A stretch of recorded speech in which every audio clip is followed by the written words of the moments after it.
Resimen Kosek Milisi Rakyat LPR atau Republik Rakyat Luhansk telah meluncurkan tembakan ke peralatan tempur Ukraina.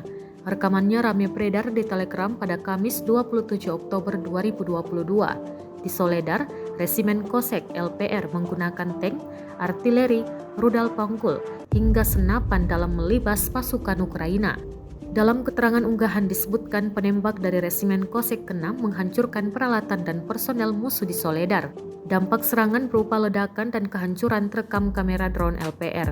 Angkatan bersenjata DPR mengklaim dari serangan itu pihaknya berhasil menembak sejumlah peralatan tempur dan prajurit Ukraina.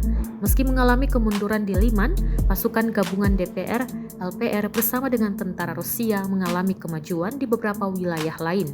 Pasukan terus melanjutkan serangan mereka ke arah Artyomovsky dan Avdeevsky.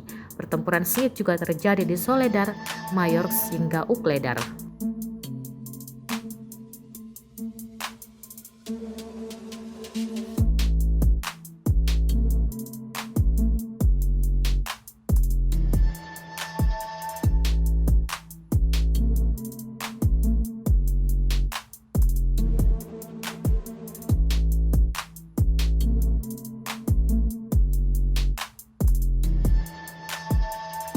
Terima kasih sudah nonton.